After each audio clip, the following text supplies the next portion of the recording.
Carglass n'est pas un petit garagiste de quartier. C'est la filiale d'un groupe mondial.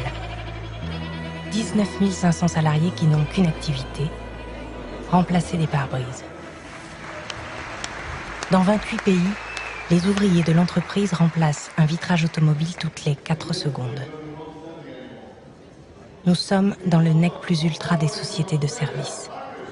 Leader sur son marché, Carglass s'appuie sur une organisation à flux tendu, extraordinairement rentable. La direction siège au sommet. Un étage en dessous, au deuxième, les cadres, qui organisent, supervisent, améliorent en permanence l'efficacité de la machine. Au premier, les employés, ceux qui réceptionnent les clients.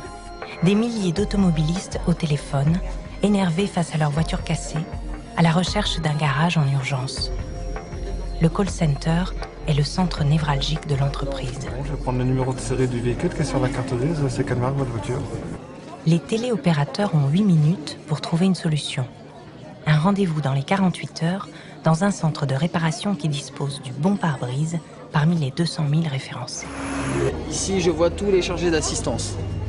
Donc là, je sais s'ils sont en ligne, s'ils sont pas en ligne. Vous voyez, c'est représenté par des petits téléphones. Donc de couleur verte, c'est quand ils sont en ligne. De couleur rose, c'est quand ils sont pas en ligne. Donc depuis que moi, je suis coordinateur plateau, j'ai inventé un système de pause. En fait, les chargés appuient sur un bouton pour faire leur demande. Et puis, automatiquement, moi, ça me l'affiche. Et puis après, je peux valider.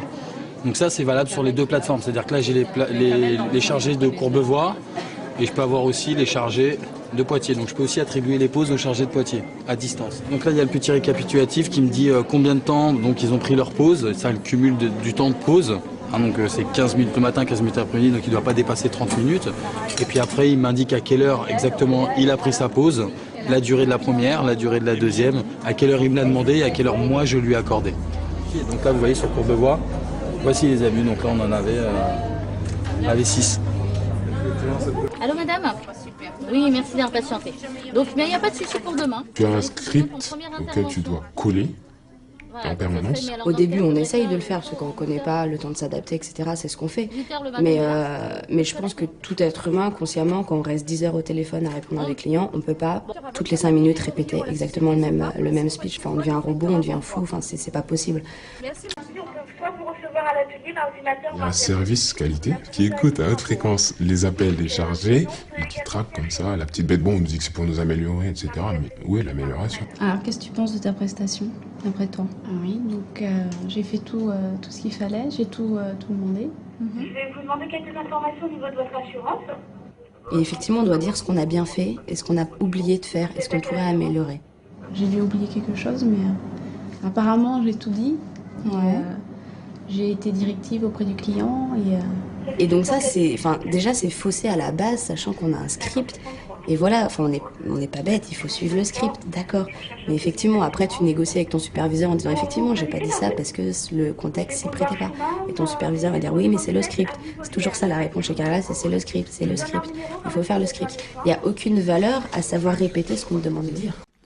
J'ai préparé un petit assortiment pour chacun de vous. Pas de panique, c'est juste pour s'amuser. Tous les produits dans ce carton sont actuellement à la recherche d'une nouvelle image et ils s'adressent tous aux femmes. Je suis d'ailleurs sûre que toutes les femmes ici connaissent la plupart de ces produits. Alors pour les messieurs, faisons une brève présentation. Attrape, Nick.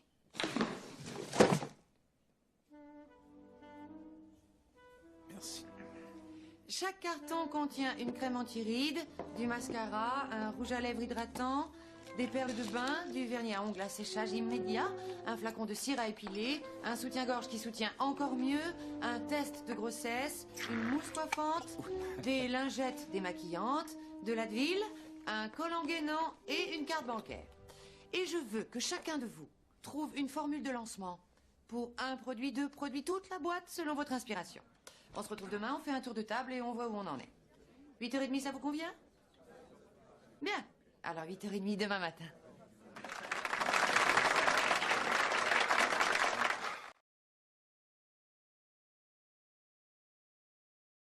Dis-moi, Livane, tu pourrais me rendre un service, s'il te plaît?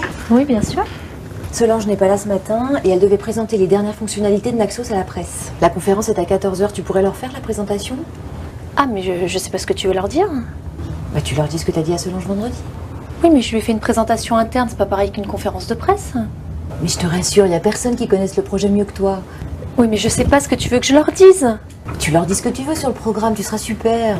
Mais non, mais il faut que tu me dises ce qu'il faut que je leur dise. Allez, Livan, c'est toi le chef de projet, tu sais ce qu'il faut dire. Tu t'en sors toujours comme une star de toute façon. Et puis c'est une présentation de 30 minutes seulement, ok? Bon, c'est super gentil de me dépanner sur ce coup-là, hein, t'es adorable. À tout de suite. Mais c'est parce que...